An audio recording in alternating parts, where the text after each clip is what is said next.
Hello दोस्तों, कैसे हैं आप सब लोग। उम्मीद करता हूँ अच्छे होंगे। आज हम स्टार्ट करने जा रहे हैं चैप्टर नंबर 5 का सेक्शन नंबर 44। लास्ट लेक्चर में हमने 43 तक कर लिया था।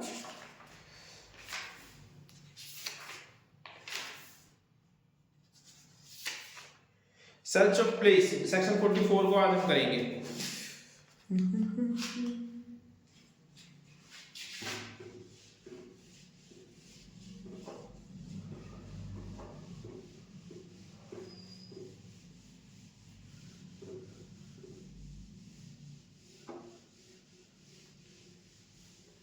जो पहली बार हमारी वीडियो को देख रहा है उसके लिए बता दें कि इससे पहले जो है 5 जो है लेक्चर ले चुके हैं।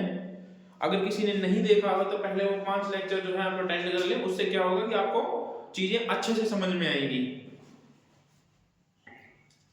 सेक्शन 44 आज जो हम चैप्टर 5 को जो कंप्लीट करेंगे। काफी टाइम लग गया इसमें। सेक्शन 44 क्या कहता है section 44? Search of place entered by person should to be arrested.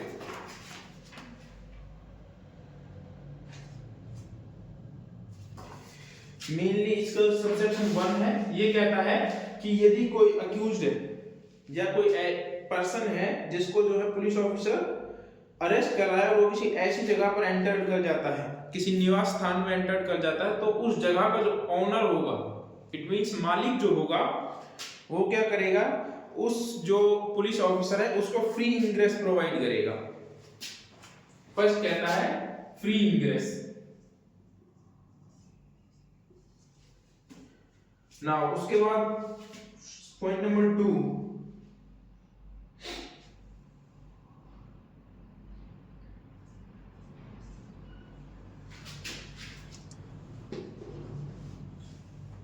Free ingress provide करेगा। इसमें ऐसा कुछ इंपॉर्टेंट है नहीं, आप एक बार पढ़ोगे तो समझ में आ जाएगा।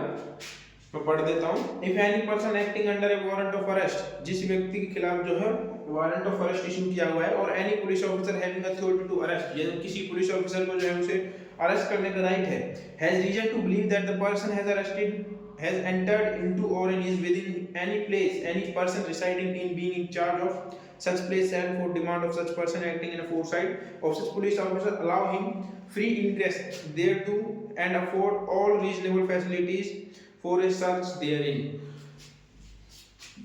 जिसके प्लेस पर जो है वो पर्सन एंटर्ड किया है, जिसके खिलाफ जो है कोर्ट ने वारंट जारी कर रखा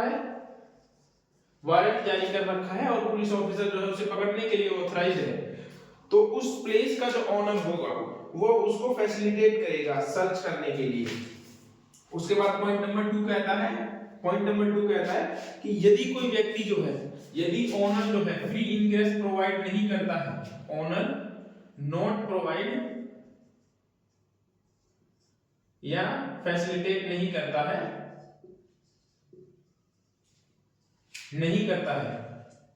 तो क्या पुलिस ऑफिसर क्या करेगा? पुलिस ऑफिसर यदि दरवाजा है तो दरवाजे को, खिड़की है तो खिड़की को जो है ब्रेक करके, तोड़ करके ब्रेक कर अंदर घुस जाएगा।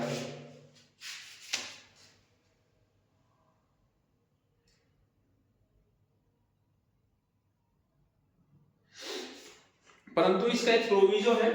वो प्रोविजो क्या कहता है? प्रोविजो कहता है कि यदि घर में कोई पर्दा नसीब है, किसी का जो ऐसी औरतें होती हैं जो पर्दा नसीब होती है, किसी के सामने जाती नहीं है, गांव देहात में आज भी ऐसा होता है, यदि कोई ऐसी औरत है तो पुलिस ऑफिसर उस रूम में एंटर्ड करने से पहले, उस घर में एंटर्ड करने से पहले उस औरत को जो है उस रूम से या घर से जो है पहले बाहर निकाल देगा, उसके बाद ही जो है वो उसमें एंटर्ड करेगा। जब वो वहां से हट जाएगी उसके बाद ही वो वहां पे एंटर्ड कर उसको पकड़ सकता है। थर्ड पॉइंट कहता है any police officer or other than person authorised to make arrest may break open any outer or inner door for or window of any house of place in order of liberty himself or any other person who have lawful entered for the purpose of making arrest and detain there। तो इसमें वही कहता है कि घर का कोई बाहर या भीतरी जो है खिड़की को है गिरफ्तार करने के प्रयोजन से विधि पूर्वक प्रवेश करने के बाद जो है उसको पकड़ सकता है, तोड़कर भी जा सकता है। ये वही बात करता है जो मैंने भी बताया, खिड़की या दरवाजे को जो है तोड़कर उसमें एंटर कर सकता है, तो उसको भी लॉफुल ही माना जाएगा। ये नहीं कि वो इलीगली जो है उसमें एंटर किया है। यदि ऐसा तब करेगा जब जो ओनर होगा वो फैसिलिटेट या प्रोवाइड जो है हेल्प नहीं करेगा सर्च में, फ्री इंग्रेस जो है पुलिस ऑफिसर को प्रोवाइड नहीं करेगा।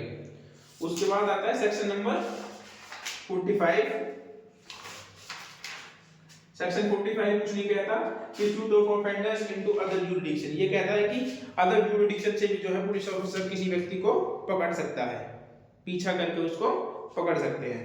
उसके बाद आता है section number 46 know unnecessary restraint. ये कहता है कि किसी को भी जो अनावश्यक गिरफ्तार या अरेस्ट कस्टडी में नहीं रखा जाएगा।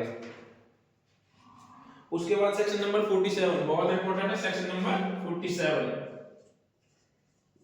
सेक्शन नंबर 47 क्या कहता है? Person arrested to be informed of ground of arrest and of right to bail. जिस व्यक्ति को अरेस्ट किया है ना, उस व्यक्ति को पुलिस ऑफिसर बताएगा कि उसको क्यों अरेस्ट किया है, उसके क्या राइट है, उसको अरेस्ट करने की ग्राउंड बताएंगे, और यदि उस ऑफेंस के लिए बेल है तो उसको ये बताया जाएगा कि इसके लिए आप बेल ले सकते हैं, उसको इसकी जानकारी दी जाएगी। इसका सबसेक्शन 1 कहता है every police officer or other person arresting any person without warrant shall forfeited communicate to him full particulars of the offense for which is arrested or other grounds for arrest। यदि कोई police officer, first point कहता है कि police officer और any other person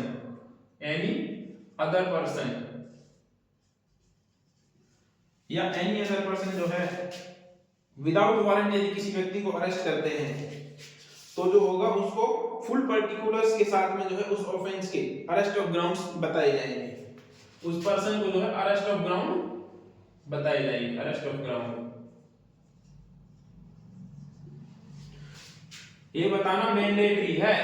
यदि कोई किसी व्यक्ति को अरेस्ट ऑफ ग्राउंड नहीं बताता है तो सिर्फ इसी ग्राउंड की वजह से कि किसी व्यक्ति को अरेस्ट ऑफ ग्राउंड नहीं बताए गए उसको बेल का राइट मिल जाता है। उसके बाद सेक्शन सब क्लोज 2 क्या कहता है? Where police officer arrest without warrant any person other than a person accused of NBW non-bailable offense, he shall inform the person arrested that he is entitled to release on bail and that he may arrange of sureties on this behalf। यदि किसी व्यक्ति को जो है non bailable offence को छोड़कर किसी अन्य मैटर में जो है पकड़ा गया है तो पुलिस ऑफिसर की ये ड्यूटी बनती है कि वो जो है उस पर्सन को या अक्यूज को ये बताए कि आपके पास बेल का राइट है, वो बेल ले सकते हैं श्योरिटी दे करके। तो पुलिस ऑफिसर की ड्यूटी बनती है कि वो अक्यूज को बताएगा कि वो बेल ले सकता है, किसमें? एनबीडब्ल्यू एक्सेप्ट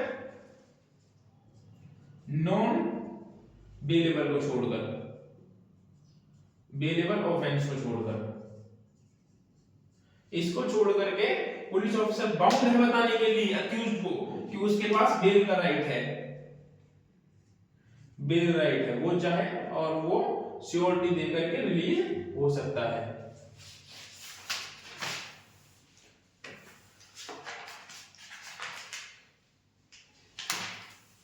उसके बाद आता है सेक्शन नंबर 48। ये जो सेक्शन है छोटे छोटे हैं, इस वजह से जो है ज्यादा टाइम लगता नहीं है आमतौर पर। सेक्शन जो इसमें मेन जो सेक्शन है वो 43 था, 35 था जो हम ऑलरेडी कर चुके हैं। ऐसा नहीं है ये भी मेन नहीं है, ये भी काफी इंपॉर्टेंट है, बट इस चैप्टर में अगर देखें तो वो दोनों मेन थे। आज कोशिश करेंगे कि 62 तक जो है इसको खत्म कर दिया जाए। सेक्शन नंबर 48, सेक्शन नंबर 48 क्या कहता है?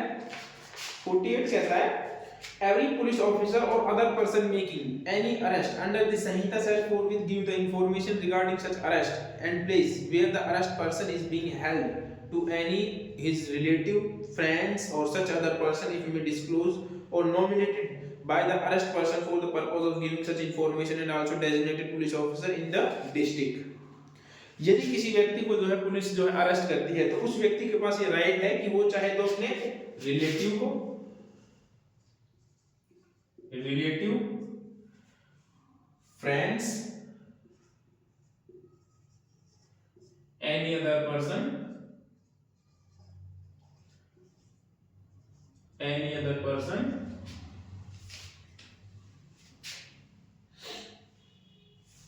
nominated by the arrested person.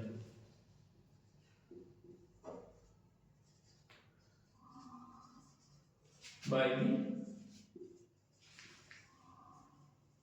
arrested person. जिस व्यक्ति को गिरफ्तार किया गया है उसके पास ये राइट है कि वो चाहे तो अपने रिलेटिव को, फ्रेंड को या किसी अनोदर व्यक्ति को जो है अपने अरेस्ट होने की सूचना जो है दे सकता है।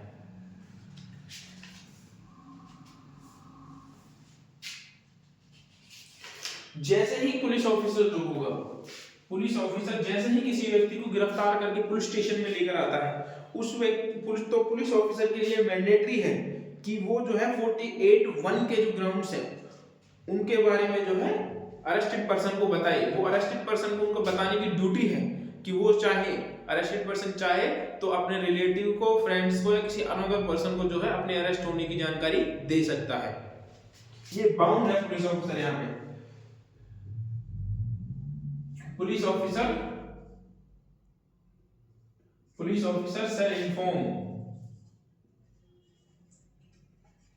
shall inform the accused person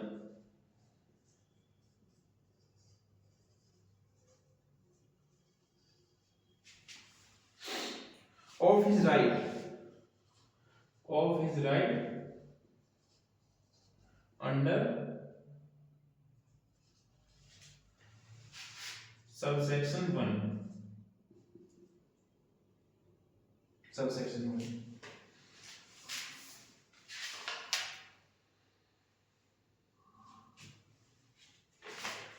का सबसेक्शन 1 थर्ड कहता है an entry of the fact as to who has been informed of the arrest of such person shall be made a book to keep in the police station in such form the state government may be rules provided.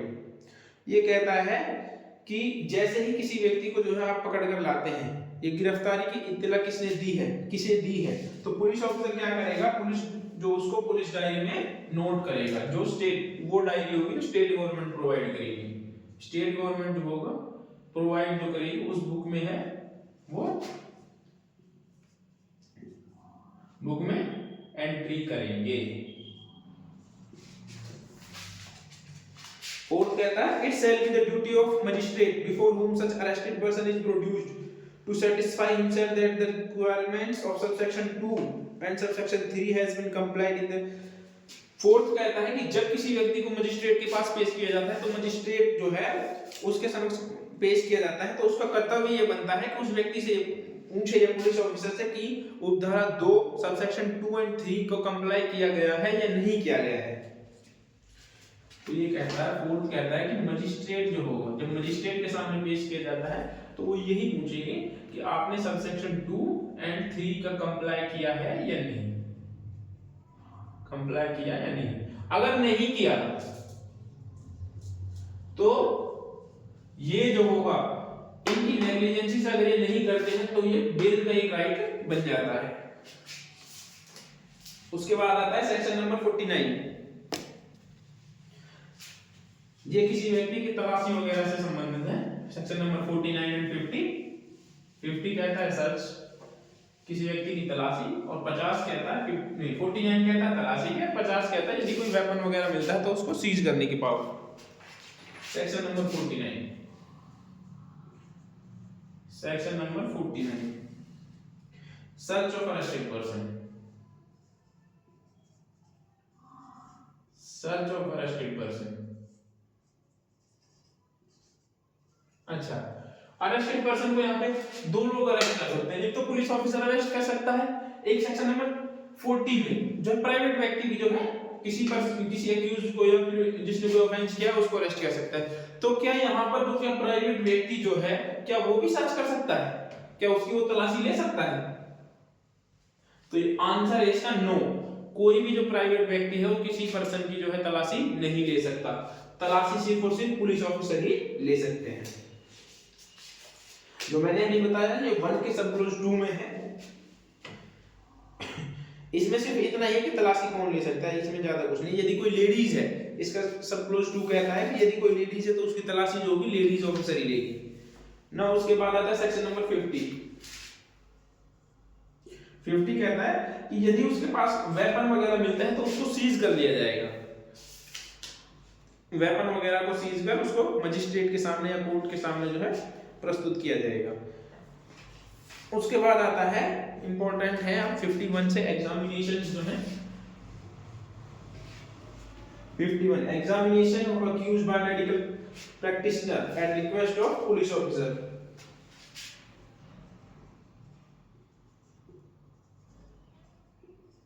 Examination of accused by medical practitioner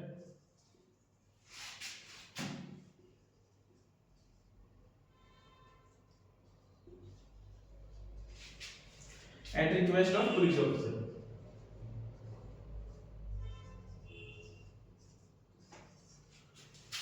at request of police officer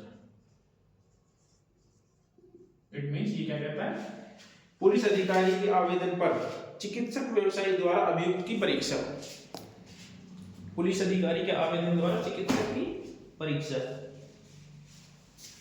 video start देखना पड़ता है बार बार में, कहीं video बंद तो नहीं होगी, क्योंकि किसी के कॉल वगैरह आने से जो है ना वीडियो बंद हो जाती है।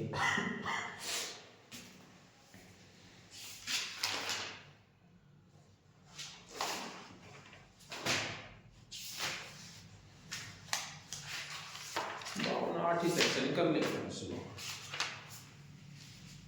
ये कहता है फर्स्ट सब क्लोज कहता है when a person is arrested on A charge of committing an offence of such a nature and alleged to have been committed under the such circumstances that there is a reasonable ground of believing that an examination of person will afford evidence as to the commission of offense। यदि police officer को ऐसा लगता है कि जिस व्यक्ति को arrest किया गया है उसका मेडिकल एग्जामिनेशन करवाना चाहिए ताकि जो है ये इससे एविडेंस को कलेक्ट किया जा सके, तो जो होगा it shall be lawful for an request of medical practitioner acting at the request of any police officer. इस वर्ड को याद रखिएगा, यहाँ पे फर्स्ट में कहा गया है कि at request of any police officer, at the request of, जो पहले सीआरपीसी थी उसमें ये था सब इंस्पेक्टर के पद से जो नीचे एसआई जो होगा मिनिमम रैंक का जो होगा वही रिक्वेस्ट कर सकता है, eight the request of any police officer. कोई भी पुलिस ऑफिसर जो है रिक्वेस्ट कर सकता है मेडिकल प्रैक्टिशनर से कि इसका मेडिकल किया जाना चाहिए, तो वो क्या होगा उसका मेडिकल करेंगे। उसके बाद कहता है and for any person acting in good faith in his aid and under the direction to make such the an examination of person arrested as a reasonable necessary in order to ascertain the fact which may afford such evidence and use such force as is reasonable necessary for the purpose। यदि कोई व्यक्ति जो है उचित रूप से जो है मेडिकल वगैरह नहीं करवाता तो पुलिस ऑफिसर जो है फोर्स का भी यूज करके उसको करवा सकते हैं। अच्छा यहाँ पे ये बताओ कि क्या जब यहाँ पे किसी का मेडिकल एग्जामिनेशन यदि किसी अरेस्टेड पर्सन का करवाया जाएगा तो क्या उसकी कंसेंट लेनी जरूरी होगी? आंसर है नो, अरेस्टेड पर्सन की कंसेंट लेने की कोई आवश्यकता नहीं है।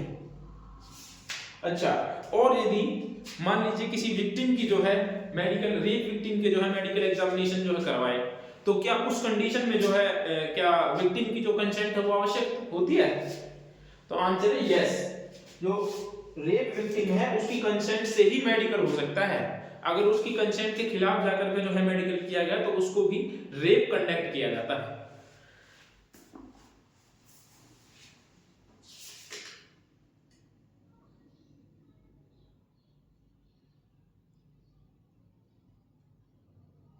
उसके बाद आते हैं पॉइंट नंबर 2 पर। ये क्या कहता है? Whenever the person of a female is to be examined under this section, the examination shall be made only by under the supervision of a female registered medical। यदि अरेस्टेड पर्सन कोई female है, ये कहता है कि यदि arrested person कोई female है तो फीमेल मेडिकल प्रैक्टिशनर ही फीमेल मेडिकल प्रैक्टिशनर ही होनी चाहिए उसका एग्जामिनेशन करने के लिए, मेडिकल एग्जामिनेशन करने के लिए फीमेल मेडिकल प्रैक्टिशनर ही होना चाहिए।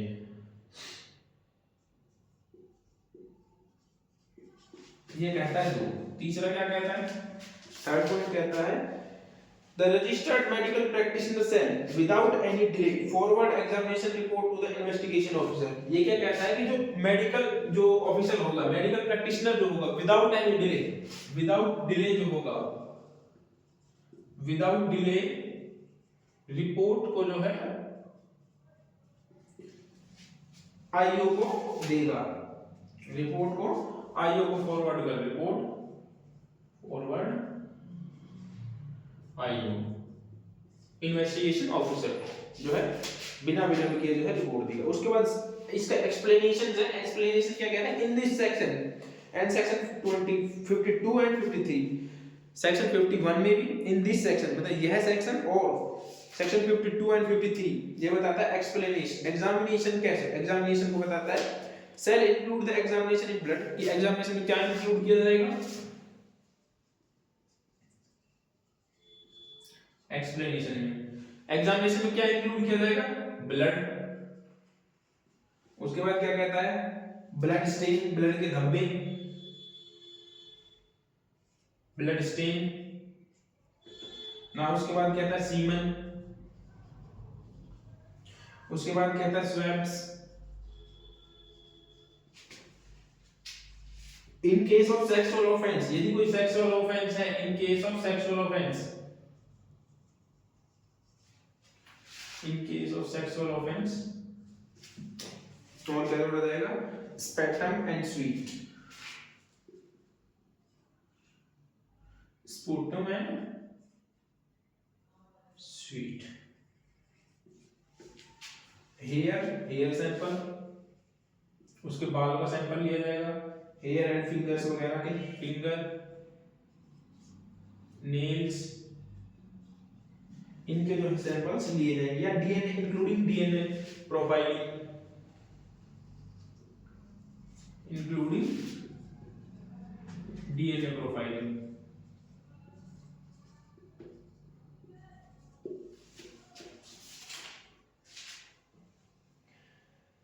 इनको जो है एग्जामिनेशन किया जाएगा, इन सब चीजों को जो है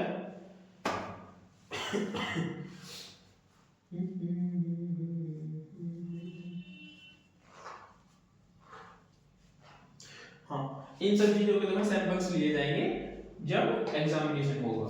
उसके बाद बी कहता है रजिस्टर्ड मेडिकल प्रैक्टिशनर कौन होगा, रजिस्टर्ड मेडिकल प्रैक्टिशनर, ये है ए, ये है बी।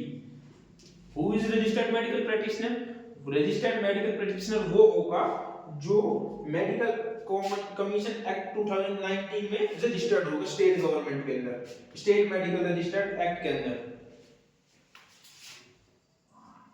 State medical act.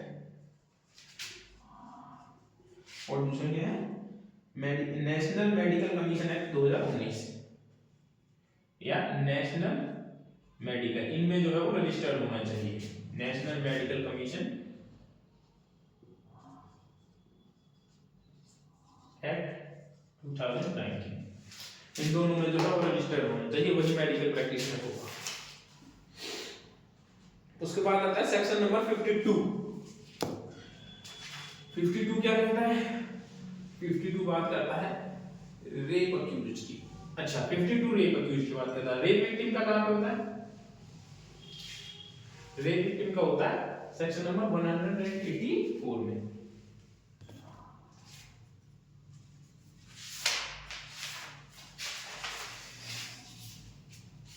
पे था ना,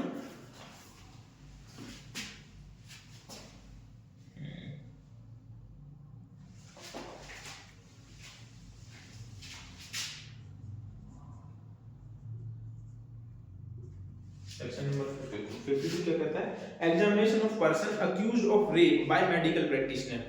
रेप का जो अक्यूज है, रेप अक्यूज के साथ जो है मेडिकल प्रैक्टिशनर जो है एग्जामिनर करेगा, उसका एग्जामिन करेगा।